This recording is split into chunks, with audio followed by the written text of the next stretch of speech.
El Sol es la superpotencia de nuestro sistema solar. Una caldera de combustión termonuclear donde se producen enormes explosiones.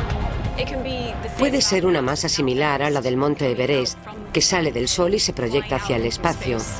A 150 millones de kilómetros de distancia podría parecer que estamos a salvo de la ira del Sol. ¿Pero es así? Es importante saber, sobre todo en la época actual, qué ocurre en el Sol. En el centro del Sol, a medida que va rotando, está la zona crítica. Cuando algunos expertos han pronosticado el mayor período de actividad solar de la historia moderna, nunca ha sido más importante comprender los secretos del Sol.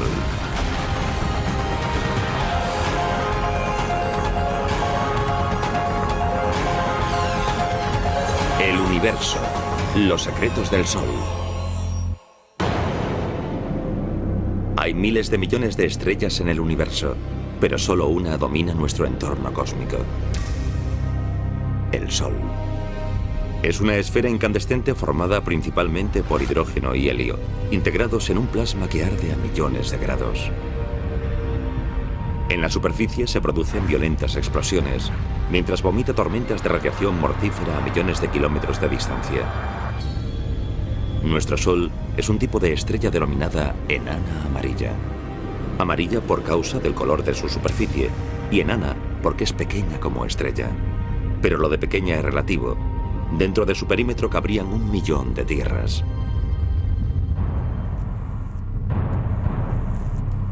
En nuestro sistema solar no existe una estrella mayor que el Sol. Con 1,5 millones de kilómetros de diámetro, es una estrella cósmica de primer orden. El Sol es enorme, lo más grande de nuestro sistema solar. No solo es la mayor estrella del sistema solar, sino la única que hay en él. Está rodeada por una serie de elementos más pequeños que denominamos planetas, cometas y lunas, pero el Sol es nuestra estrella. Nuestra estrella es una enorme fuente de calor y energía. Tiene una temperatura en superficie de 5.537 grados centígrados y genera 380 trillones de megavatios de potencia. Deja pequeña cualquier cosa a escala humana. La presa Hoover de Nevada solo genera 2.080 megavatios. En un segundo, el Sol produce más energía que la utilizada por toda la civilización humana. Toda esa energía en un solo parpadeo. Y lo más increíble es que lleva haciéndolo miles de millones de años. Los primeros astrónomos no entendían del todo cómo podía generar tanta energía el Sol y durante un periodo de tiempo tan largo. Lo primero que se preguntaron fue cómo generaba su energía. A principios del siglo XIX, los científicos supusieron que el Sol funcionaba más o menos como cualquier fuego en la Tierra, que había una fuente de combustible, tal vez carbón, que se iba quemando poco a poco. Pero esa teoría presentaba una gran pega. Si quiero que siga ardiendo esta hoguera, he de añadirle más madera. Durará tal vez 1 hora, a no ser que le añada más. Si tuviese un montón de madera del tamaño del Sol y suficiente oxígeno para quemarla, solo tardaría de 5.000 a 6.000 años en hacerlo. Es mucho tiempo, pero no basta para mantener la vida en la Tierra. A principios del siglo XX, el datado del carbono de las rocas y los fósiles de la Tierra habían demostrado que el Sol existía y que generaba calor suficiente para mantener la vida, no desde hacía miles de años, sino 3.000 millones. Si quisiéramos encender una hoguera que durase tanto tiempo, se necesitarían 258 billones de metros cúbicos de madera, es decir, 43.000 metros cúbicos por cada hombre, mujer y niño del planeta. Estaba claro que tenía que haber algún otro proceso desconocido en la Tierra que alimentaba al Sol. En la década de 1920, los científicos hallaron la respuesta al rompecabezas gracias a un proceso que después se aprovecharía para alimentar la bomba de hidrógeno, la fusión nuclear. La fusión se produce cuando los átomos chocan entre sí a gran velocidad y acaban fusionándose. Para que esto ocurra, deben darse las condiciones idóneas. Para que se produzca la fusión, como esos dos protones tienen carga eléctrica positiva y ambos se repelen, hay que conseguir que se acerquen lo suficiente. Para conseguirlo tiene que haber calor, es decir, que las partículas se muevan a gran velocidad en un medio muy denso para que se acerquen lo bastante, que choquen y lograr que se fusionen. El núcleo del Sol es el entorno perfecto para la fusión nuclear. Es el lugar más caliente del sistema solar, con 15 millones de grados centígrados. Y también es increíblemente denso. 10 veces más denso que el plomo. Con esa densidad podría parecer sólido, pero no lo es, porque está tan caliente que se mantiene como un plasma. Si calentamos un gas a una temperatura lo bastante elevada, los electrones se desprenden de los átomos y pululan flotando en esa sopa. En el núcleo del Sol el comportamiento es distinto al que tendría un gas, así que lo denominamos de otro modo, lo llamamos plasma. Para entender bien lo que ocurre en el centro del Sol, debemos hallar el modo de imaginar lo casi inimaginable. Además de estudiar el Sol, también juego al billar. El Sol es un lugar donde hay miles de millones de partículas que chocan e interactúan entre sí. Y no dista mucho de ser una mesa de billar cósmica a una escala inimaginable. No importa lo fuerte que se golpee una bola, nunca se golpeará lo bastante fuerte para que una bola se fusione con otra. Pero hay tanta presión y una densidad tan alta en el centro del Sol que si dos objetos chocan, sí que acabarán fusionándose. En el Sol, esos objetos son átomos de hidrógeno que acaban uniéndose por la inmensa presión y forman átomos de helio. En ese proceso de fusión, el átomo resultante posee ligeramente menos masa que los que lo crearon. La masa que falta se libera en forma de energía.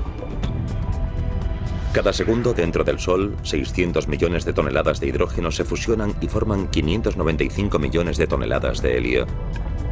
Esos 5 millones de toneladas de masa perdida en el proceso se convierten en una energía igual a 1000 millones de bombas de hidrógeno de 1 megatón. Y ocurre cada segundo.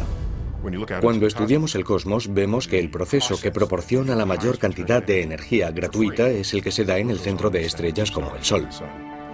Ahora sabemos que el Sol se alimenta de la fusión nuclear. Es el único combustible conocido que puede mantener la incandescencia del Sol el tiempo suficiente para mantener la vida en la Tierra durante miles de millones de años. La luz del Sol. Tan crucial para la vida y a menudo no le damos importancia. Pero el modo en que la luz consigue llegar desde allí hasta aquí resulta una historia increíble. La energía creada en el proceso de fusión sale del núcleo en partículas de luz y calor llamadas fotones. Son los que traen los cálidos rayos del Sol a la Tierra. Para llegar a nuestro planeta, esos viajeros luminosos de nuestra estrella más cercana deben recorrer un largo camino a través de todas las capas del Sol, igual que Dante recorrió los distintos niveles del infierno. Primero un fotón entra en la zona radiactiva de 298.000 kilómetros de espesor. La zona posee tal densidad que el fotón choca constantemente contra otras partículas, entre ellas átomos de hidrógeno y helio. Lucha por salir describiendo un caótico zigzag que los científicos denominan paseo al azar. Un fotón no puede escapar sin entrar en contacto con otras partículas una y otra vez. Los átomos lo absorben y vuelve a ser expulsado.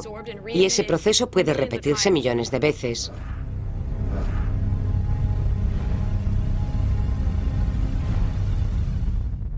A medida que la densidad desciende y se acerca al exterior del Sol, las colisiones e interacciones son menores. Cuando al fin llega a menos de 209.000 kilómetros de la superficie, el fotón entra en la zona convectiva y su paso se acelera de repente. Es conducido hacia arriba por una especie de ebullición, ascendiendo en enormes columnas de gas a cientos de kilómetros por hora. Y solo tarda 10 días en llegar a la superficie solar. El increíble viaje casi ha terminado cuando el fotón despega mediante los tenues gases de la atmósfera solar. Desde ahí, solo tarda 8 minutos en recorrer los 150 millones de kilómetros de espacio hasta nuestro planeta. Increíblemente, cuando la luz solar llega a la Tierra, ya tiene una existencia de cientos de miles o tal vez millones de años.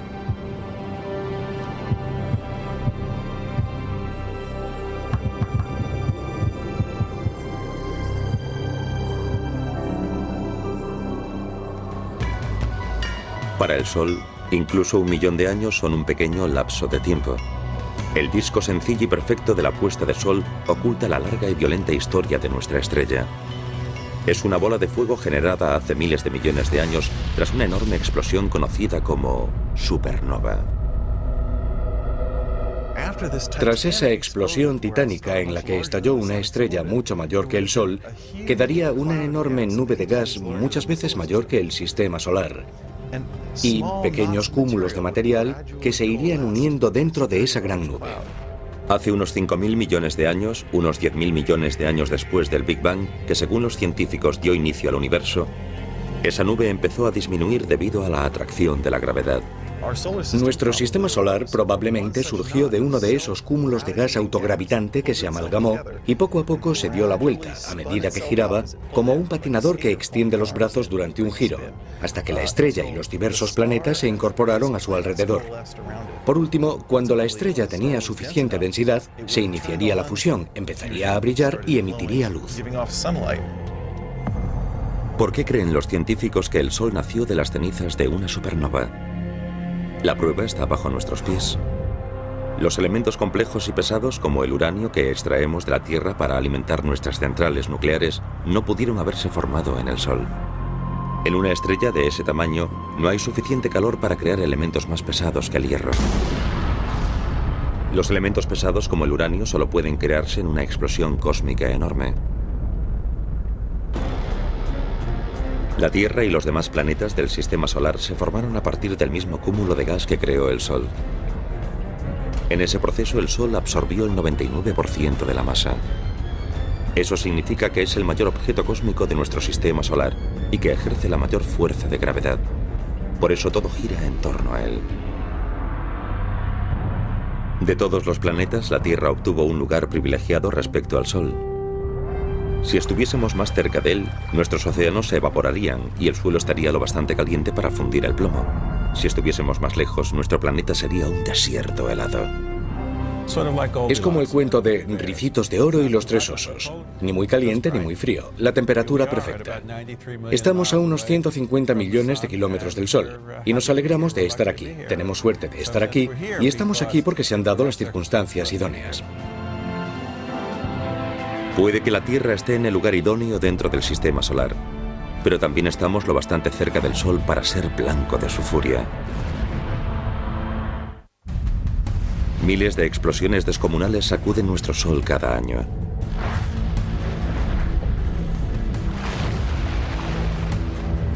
Podría pensarse que esas explosiones se deben a las reacciones nucleares del centro, pero en realidad lo que produce todos los estallidos de violencia solar es el magnetismo. Puesto que la Tierra rota como un sólido, nuestro campo magnético es simple. Tenemos dos polos, el norte y el sur. Eso es lo que hace que la brújula sea tan útil para orientarse en el planeta. Pero imaginen que en vez de dos polos hubiese de 1 millón a 10 millones. Es lo que ocurre en el Sol. El campo magnético del Sol es una maraña enredada, porque aunque se mantiene unido gracias a la gravedad, el plasma no rota de modo uniforme. El plasma del ecuador rota una vez cada 25 días terrestres, mientras que el plasma de los polos tarda unos 35 días en dar la vuelta una vez. El Sol tiene lo que denominamos rotación diferencial. Todo ese plasma está rotando y removiéndose, y eso origina que las líneas del campo magnético se retuerzan, se entrelacen y se mezclen.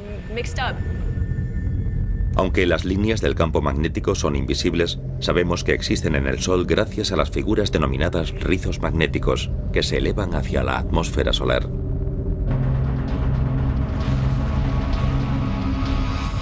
Al igual que las limaduras de metal se agrupan en presencia de un imán simple, estos rizos de plasma perfilan perfectamente las estructuras magnéticas que las sostienen desde abajo. Estos arcos de plasma son tan altos y anchos que podría pasar bajo ellos un planeta tan grande como Júpiter. A veces los campos magnéticos pueden retorcer el plasma en la atmósfera del Sol y producir formas helicoidales llamadas cuerdas de flujo. Son como esta espiral. La línea del campo magnético se enrolla en forma de estructura helicoidal y cuando se retuerce mucho, contiene gran cantidad de energía magnética libre almacenada. A veces incluso se enrolla tanto que incrementa aún más esa energía. Estas protuberancias de plasma pueden durar semanas o meses, pero al final la energía almacenada debe liberarse y la masa sale proyectada hacia el espacio.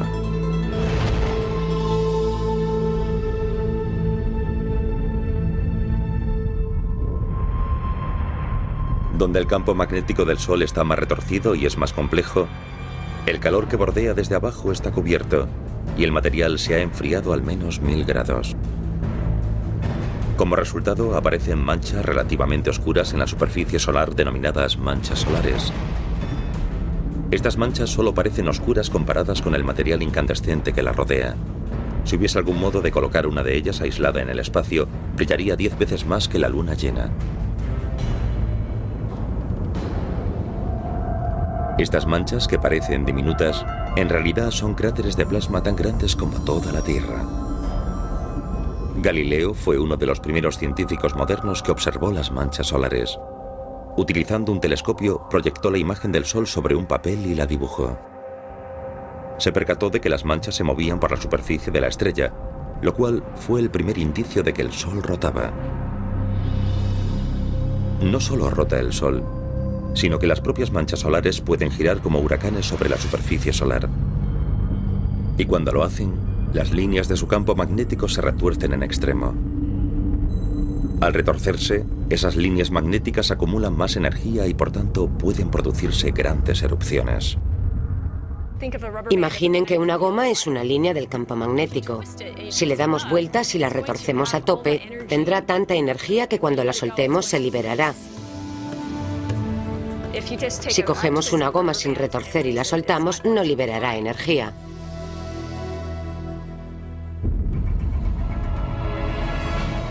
Cuando una mancha solar libera su energía magnética, el producto es una explosión de las más colosales del sistema solar: las llamaradas solares. Una sola llamarada libera una energía de 1000 millones de megatones, la que producirían 1 millón de erupciones volcánicas en la Tierra. Aparecen como regiones muy iluminadas. Despiden tanta luz debido a su altísima temperatura, del orden de los 6 millones de grados centígrados, y pueden durar horas. Su energía es descomunal. El conjunto de la explosión equivale a millones de bombas nucleares que salgan de la superficie del Sol a un tiempo. Las llamaradas solares no solo se proyectan hacia el espacio, también canalizan partículas de gran energía hacia una capa del Sol llamada cromosfera, donde transfieren rápidamente su energía, igual que la bola blanca golpea a las otras bolas en el billar. La bola blanca actúa como una de esas partículas cargadas de gran energía que salen de una llamarada. La bola blanca golpea muy rápido la primera bola y cuando impacta con ella, transfiere la energía al resto de las bolas, que después se dispersan debido a la energía que les han transferido. Si una gran llamarada expulsa suficientes partículas cargadas de energía a la vez, empiezan a suceder cosas extrañas. Aquí vemos imágenes reales de un seísmo solar. En 1998 se produjo una llamarada solar en la corona que fue tan potente que el material que cayó sobre la superficie del Sol la golpeó con muchísima fuerza y provocó una onda expansiva. Aunque pueden parecer ondas en un estanque, en realidad son olas de 3 kilómetros de altura que se desplazan a una velocidad máxima de 402.000 kilómetros por hora. El seísmo solar de 1998 había alcanzado 11,3 en la escala de Richter, más de 1 millón de veces más fuerte que el terremoto de San Francisco de 1989.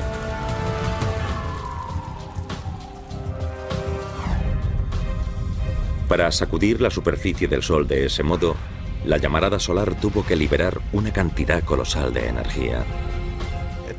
La misma que se liberaría si cubriésemos toda la masa terrestre con un montón de dinamita de 1 metro de altura y la hiciésemos estallar toda a la vez.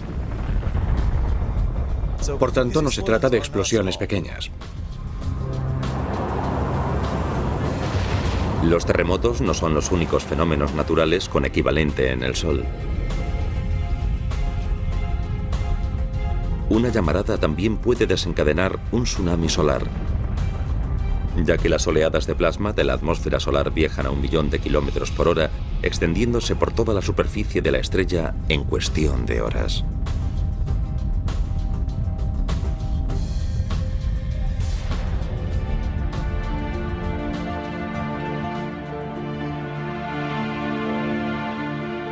Aunque los seísmos y los tsunamis solares no representan peligro alguno para la Tierra, la violenta actividad de las llamaradas con frecuencia desencadena erupciones peligrosas denominadas eyecciones de masa coronal o CME. En una CME, la energía de una llamarada desprende un cúmulo de plasma de gran carga radiactiva de la atmósfera solar. Las eyecciones de masa coronales varían de velocidad, pero pueden alcanzar de 1.200 a 1.400 kilómetros por segundo, una velocidad enorme, y expulsan una cantidad enorme de material. Puede ser una cantidad equivalente a la masa del monte Everest, la que salga proyectada del Sol al espacio. ¿A dónde va ese plasma radiactivo a altísima temperatura cuando sale del Sol? A veces surca el espacio sin provocar daño alguno. Otras veces puede acercarse bastante a nosotros. Las eyecciones de masa coronal del Sol son tal vez las amenazas más peligrosas que se hayan conocido. También denominadas tormentas solares, expulsan enormes masas de partículas supercargadas a 150 millones de kilómetros a través del espacio. La mayoría tarda varios días en viajar desde el Sol a la Tierra, pero algunas recorren el sistema solar a 10 millones de kilómetros por hora, alcanzando nuestro planeta en menos de 16 horas. Esas tormentas pueden provocar corrientes en la exosfera, inutilizando satélites e instalaciones de suministro eléctrico, y poseen potencial para causar tanta destrucción en nuestras infraestructuras como un huracán o un tornado. Pero, ¿quién vigila en la Tierra estas peligrosas tormentas cósmicas? Esta es la sede de la Dirección Nacional Oceánica y Atmosférica que alberga el Servicio Meteorológico Nacional de los Estados Unidos. Sus predicciones, observaciones y alertas diarias son información esencial para la vida diaria de nuestro planeta. Pero aquí trabaja un grupo menos conocido de meteorólogos, en una sección especial denominada Centro Ambiental Espacial.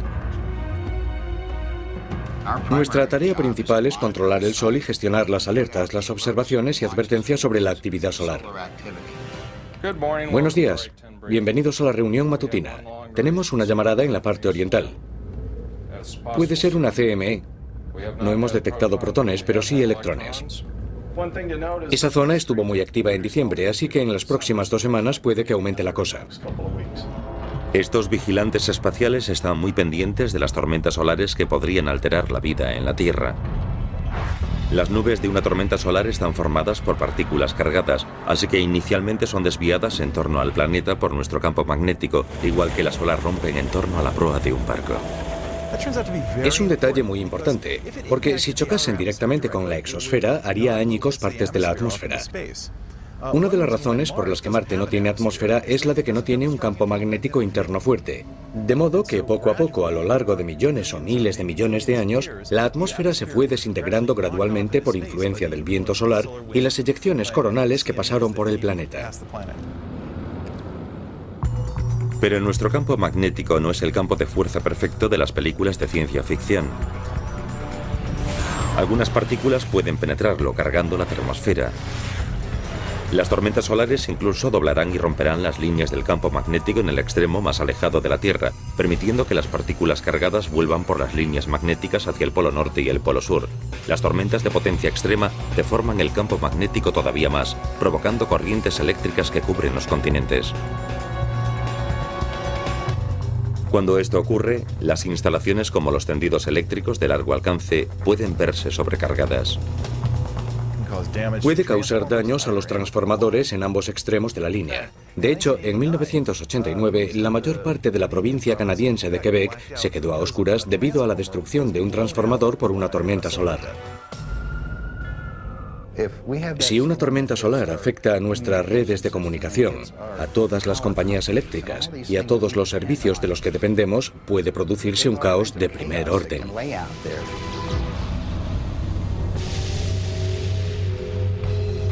Si los suministradores de energía tienen tiempo para reaccionar, pueden reducir la cantidad de electricidad en las líneas y evitar la catástrofe. Los operadores de los satélites también pueden prepararse para el ataque con un aviso a tiempo. Cuando se avecina una gran tormenta espacial, se apagan algunos de los satélites para que la tormenta no provoque cortes eléctricos ni inutilice de algún otro modo el satélite. O sea que cuanto antes se avise, mejor. No saldríamos a navegar sin asegurarnos de que el tiempo va a ser bueno. De igual modo, cuando tenemos una red de suministro, como un tendido eléctrico o telefónico, que pueden verse afectados por el clima en el espacio, necesitamos saber el pronóstico del tiempo para obrar en consecuencia. Las tormentas solares también interrumpen las comunicaciones de alta frecuencia utilizadas en aviación. En los años 80, el Air Force One transportaba al presidente Reagan en un viaje a China cuando se produjo una tormenta solar. Todas las comunicaciones quedaron cortadas varias horas, aislando por completo al jefe de gobierno de los Estados Unidos. Es tan esencial como el pronóstico del clima terrestre. Cuando se avecina un tornado, sabemos que urge informar al público para que la gente sepa lo que va a ocurrir. Lo mismo ocurre con el clima espacial. Los que dependen de esa información necesitan conocerla y cuanto antes. Hace tan solo unas horas detectamos una eyección de masa coronal. Comprobaremos a dónde se dirige esa masa y después podremos medirla y ver cuánto podría tardar en llegar a la Tierra desde el Sol. Vemos una enorme explosión de material que sale del Sol. Fíjense en esta imagen pequeña. Aquí tenemos el Sol cubierto. Y miren la masa que sale proyectada al espacio. Es enorme, descomunal. Como las líneas magnéticas surgen del Polo Norte y del Sur, la energía de las tormentas solares tienen acceso fácil a esas zonas. Por esa razón, a los expertos les preocupa que los que viajen en avión sobre los polos durante una potente tormenta puedan verse expuestos a niveles dañinos de radiación. Tal vez una dosis igual a 100 radiografías. No es algo para tomarlo a la ligera porque no sabemos si esa radiación podría volverse más intensa de repente mientras un avión está en vuelo. La amenaza de la radiación solar es solo otra razón más para que los científicos vigilen con detenimiento el Sol. Es importante saber, sobre todo actualmente, qué ocurre en el Sol. La Tierra no es una isla. Nos afecta todo lo que ocurre en el sistema solar. Las manchas solares son las desencadenantes de la mayoría de las tormentas solares. Por eso los científicos las vigilan meticulosamente a medida que rotan a través de la superficie del Sol. Posición, posición, posición. Esas eyecciones de masa coronal son algo habitual en el Sol. Muchas de ellas se aprecian en la parte visible del Sol y otras en la posterior. Las de la posterior no están orientadas hacia la Tierra, así que son menos preocupantes. A medida que el Sol rota y la región activa se sitúa cada vez más cerca del centro del disco orientado hacia nosotros, entonces sí que debemos preocuparnos. En el centro del Sol, a medida que va rotando, está la zona crítica.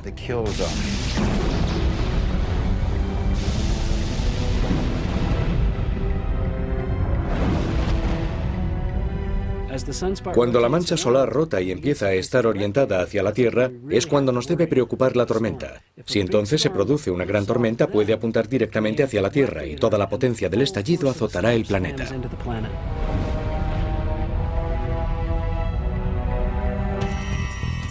Es como apuntar con una escopeta hacia un objetivo. Cuanto más certero es el impacto, más dañinas serán las consecuencias.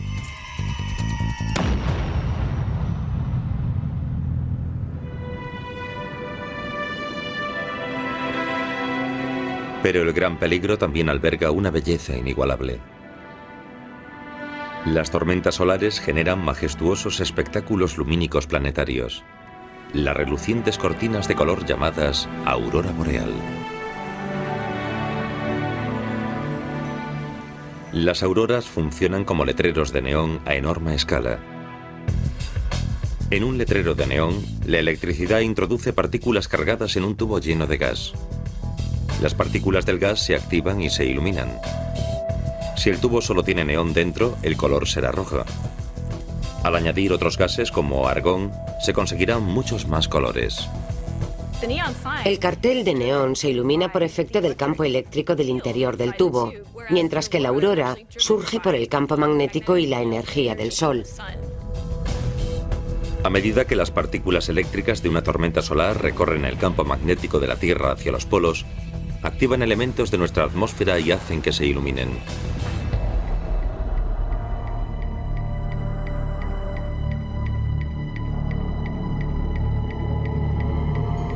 Las moléculas de oxígeno emiten un color verde o rojo. El nitrógeno emite tonos rosas, azules y violetas. Aunque esas luces fantasmales suelen producirse solo en los polos, las tormentas solares de gran potencia pueden llevarlas más cerca del ecuador. En 1859, una tormenta geomagnética provocada por una enorme llamarada solar creó auroras tan al sur como Roma. La tormenta de 1859 fue un evento de potencia poco habitual, que algunos llamaron la tormenta solar perfecta. La tormenta de 1859 nos mostró una pizca de lo que puede hacer el Sol. Fue tan intensa y el alineamiento tan perfecto que venció las defensas naturales de la Tierra.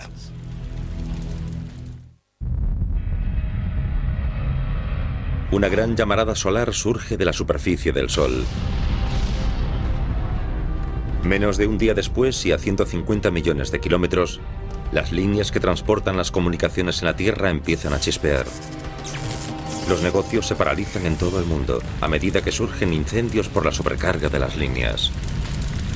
Al mismo tiempo, las auroras boreales iluminan el cielo de las ciudades de todo el mundo.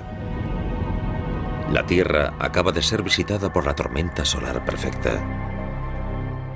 El Sol emitió una llamarada de proporciones ciclópeas y una enorme cantidad de energía se dirigió hacia la Tierra. No solo fue esta tormenta una de las dos más potentes registradas, también fue una de las más rápidas. Expulsada por una mancha solar orientada hacia la Tierra, viajó desde el Sol hasta nuestro planeta en menos de 18 horas.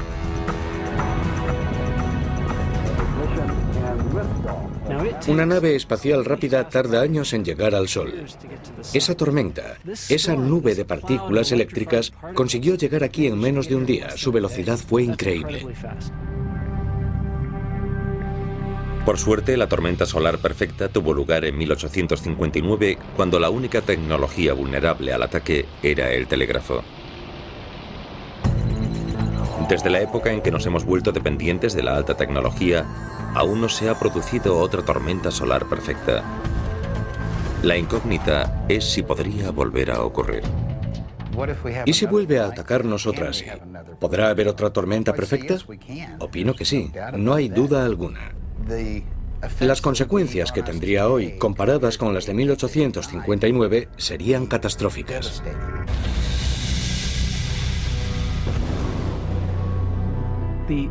Los efectos en la Tierra y en nuestras redes de comunicaciones no se pueden calcular. Eso es lo más aterrador.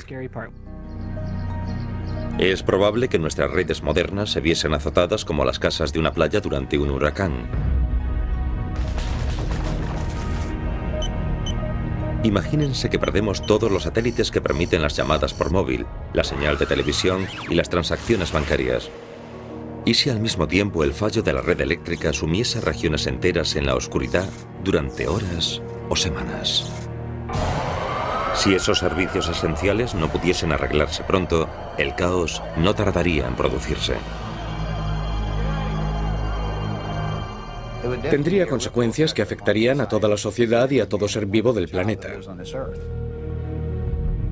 Las tormentas solares pueden ser tan difíciles de predecir como los huracanes. Aunque los científicos carecen de instrumental para prever la próxima tormenta perfecta, sí saben que es más posible que se produzca en el apogeo del ciclo de 11 años de las manchas solares.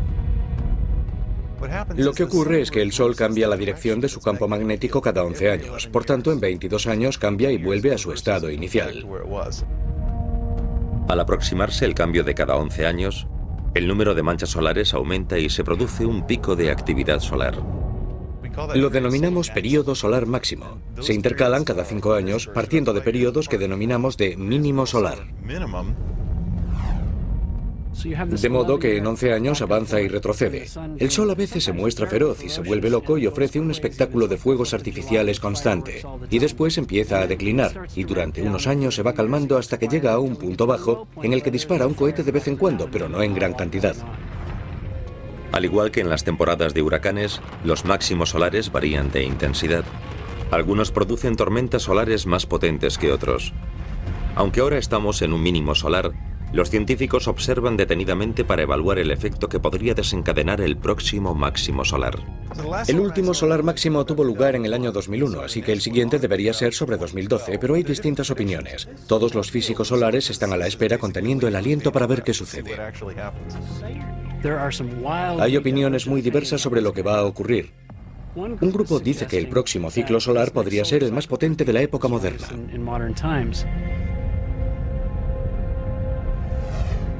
Si esa predicción es correcta, la Tierra podría sufrir graves consecuencias. Tal vez ocurra de nuevo algo similar a lo de 1859. Si sucediese ahora, ocasionaría un daño inimaginable. Vamos a aprender muchas cosas sobre lo que puede sucederle a la tecnología moderna cuando el Sol desate su furia. Gran parte de la violencia del Sol se produce aquí, en la caliente atmósfera externa conocida como corona. Esta región guarda desde hace tiempo uno de los grandes misterios solares, porque aunque está a 800.000 kilómetros del núcleo generador de calor, está a millones de grados de temperatura. Eso parece violar las propias leyes de la física. Es muy extraño. Aquí tengo un termómetro. Si lo acerco al fuego, alcanza gran temperatura. Donde está ahora la varilla hay más de 93 grados centígrados. Si aparto la varilla y la alejo del fuego, baja a unos 36 grados. Cuanto más me alejo del centro, más se enfría. En la atmósfera, en la corona del Sol, la temperatura está tan alta como en el núcleo. Es como si, por ejemplo, allá lejos la hoguera calentase igual que estando cerca de ella, aún estando muy lejos del fuego. ¿Qué fuerza podría causar el gran calentamiento de la corona? La respuesta los dejará atónitos. La caliente corona solar está a millones de grados de temperatura. Durante siglos a los científicos les ha desconcertado que algo tan alejado del núcleo del Sol pudiese estar tan caliente. Recientemente, cuando los satélites modernos ofrecieron una imagen más cercana de la superficie solar, empezaron a surgir pistas. Bajo la corona, la superficie del Sol está hirviendo literalmente. Se debe a que toda la superficie del Sol está cubierta de células de convección. El material caliente del interior del Sol se eleva, alcanza la superficie, se enfría brillando, emitiendo luz solar, y después vuelve a descender. Cada burbuja de material que asciende es tan grande como todo Texas. Se extiende por la superficie, se enfría y vuelve a descender en 5 minutos. De modo que es un proceso extremadamente violento y ocurre en casi 1 millón de sitios por toda la superficie del Sol sin descanso, a todas horas y todos los días. Esa actividad no solo es violenta, sino también muy ruidosa. El Sol es un lugar muy ruidoso. Imagínense toda la superficie del Sol cubierta de altavoces a un volumen tan alto como el concierto de rock más estridente en el que hayan estado. Sería algo comparable al ruido que hay en la superficie del Sol. La superficie en movimiento del Sol crea suficiente energía sonora para calentar la corona a millones de grados. Los científicos creen que una mezcla de esas ondas sonoras y energía del campo magnético del Sol es lo que produce la alta temperatura captada en la corona. La única vez que se puede ver la corona desde la Tierra es durante el apogeo de uno de los fenómenos más espectaculares del cosmos: un eclipse total de Sol. Antes de que los científicos los entendiesen, estos fenómenos sobrecogedores solo inspiraban temor. Los antiguos chinos creían que un dragón estaba devorando el Sol. Pero, ¿qué sucede realmente durante un eclipse solar? En términos sencillos, la Luna nos impide ver el Sol. Imaginen que están sentados en el cine entretenidos viendo algo en la pantalla y que de repente alguien de la fila de enfrente pasa delante y les impide ver. En un cine es desagradable que alguien nos pase por delante, pero en un eclipse tenemos la suerte de que la luna se ponga delante del sol y también de que lo tape por completo. Tenemos suerte de que la luna, aunque es 400 veces menor que el sol, también esté 400 veces más cerca de nosotros. Esa coincidencia cósmica hace que los dos objetos parezcan tener el mismo tamaño en el cielo, y así uno puede tapar por completo al otro. Este magnífico fenómeno cósmico solo sucede cuando la trayectoria de la luna cruza la línea entre la Tierra y el Sol. La órbita de la luna está ligeramente inclinada, unos 5 grados. Si no fuese así, habría un eclipse cada mes. Y entonces nos aburriríamos. Pero no nos aburre, porque la mayoría de los meses la luna pasa por encima o por debajo de la línea que va de la Tierra al Sol. Así que en vez de uno al mes, se ve un eclipse total desde algún lugar de la Tierra una vez cada año y medio. A medida que la luna se coloca delante del Sol, proyecta una sombra sobre la Tierra. La parte exterior, donde la sombra es más leve, se llama penumbra. Si uno está dentro de la estela trazada por la penumbra a medida que se desplaza por la superficie de la Tierra, entonces verá solo un eclipse parcial. Pero si estamos en un lugar dentro de la senda de la sombra oscura, denominada umbra, podremos disfrutar de la majestuosidad de un eclipse total. Hay otra opción para quien no pueda viajar hasta la senda de la umbra. Esperar en un lugar el tiempo suficiente y podrá ver un eclipse total en esa zona una vez cada 300 años.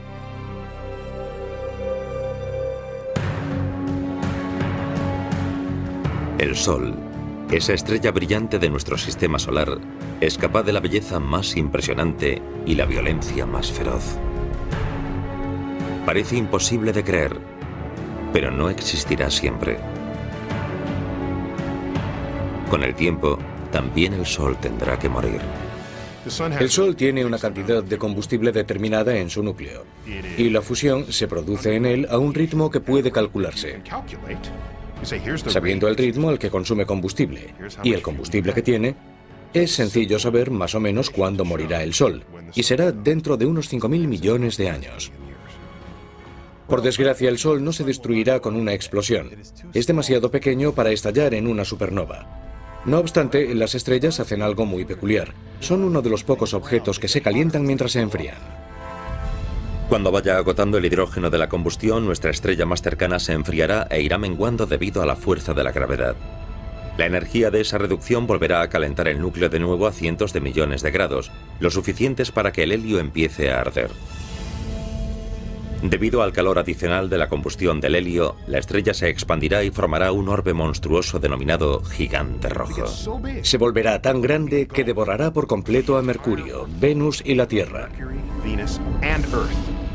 No sería agradable estar aquí para entonces. Sería preferible huir a otros planetas mucho antes de que esto suceda. Es probable que la Tierra cambie de órbita ligeramente a medida que la estrella se expanda para no acabar devorada, pero el calor será tremendo, una experiencia poco recomendable. Las capas externas del Sol se volverán tan inestables que saldrán proyectadas hacia el espacio, dejando tras de sí un pequeño núcleo del tamaño de la Tierra. Por tanto, el tamaño del Sol, que tiene 1,5 millones de kilómetros de diámetro, se reduce al tamaño de la Tierra, que tiene unos 9.600 kilómetros de diámetro. Nuestra estrella, antaño enorme, reducida a escoria que se enfría lentamente. Y la vida en la Tierra, tal como la conocemos, dejará de existir. Así será la muerte del Sol. Son malas noticias para la raza humana. Pero miremos la parte buena. Aún restan 5.000 millones de años para esa catástrofe. Por ahora, la humanidad goza del brillo de un sol en el apogeo de su vida.